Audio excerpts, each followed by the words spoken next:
अभिवादन स्वीकार कीजिए दोस्तों नासिर का। दोस्तों अब इसे मैं समय समय की बात कहूँ या समझ समझ की बात कहूँ, हाँ ये सच है कि वक्त बदल रहा है और परंपराएं बदल रही है, रीति रिवाज बदल रहे हैं। अब खैर, एक वो दौर था जब पति भाभी को आवाज़ लगाकर अपने आने की खबर पत्नी को देता था। याद है? जो उस दौर में रहे हैं, जिन्होंने उस दौर को जिया है। पत्नी की छनकती पायल और खनकते कंगन बड़े उतावलेपन के साथ पति का स्वागत करते थे, है ना? बाबूजी की बातों का हाँ बाबूजी, जी बाबूजी के अलावा कोई जवाब होता था? नहीं।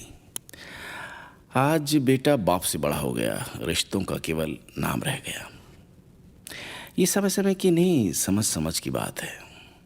बीवी को तो दूर बड़ों के सामने हम अपने बच्चों तक को नहीं बतलाते थे। आज बड़े बैठे रहते हैं पर सिर्फ बीवी से ही बतियाते हैं।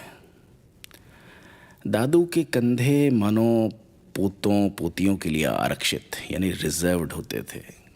काका जी ही भतीजों के दोस्त हुआ करते थे। आज वही दादू ओल्ड हाउस की पहचान है। काका जी बस रिश्तेदारों की सूची का एक नाम है कि लिस्ट में है, ये हमारे चाचा हैं, ये हमारे अंकल हैं। बड़े पापा सभी का ख्याल रखते थे। अपने बेटे के लिए जो खिलौना खरीदा वैसा ही खिलौना परिवार के सभी बच्चों के लिए लाते थे। ताऊ जी आज सिर्फ पहचान बनकर रह गए और छोटे का बच्चा पता नहीं कब जवान हो गया। दादी जब बिलोना करती थी, बेटों को भले ही छाछ दे पर मक्खन तो केवल पोतों में ही बांटती थी। दादी के बिलोने ने पोतों की आस छोड़ दी क्योंकि पोतों ने अपनी राह अलग मोड़ दी।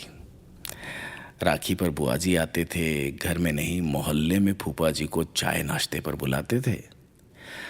अब बुआ जी बस दादा दादी के बीमार होने पर आते हैं। किसी और को तो उनसे कोई मतलब नहीं, चुपचाप नए नीर बरसाकर वो भी चले जाते हैं।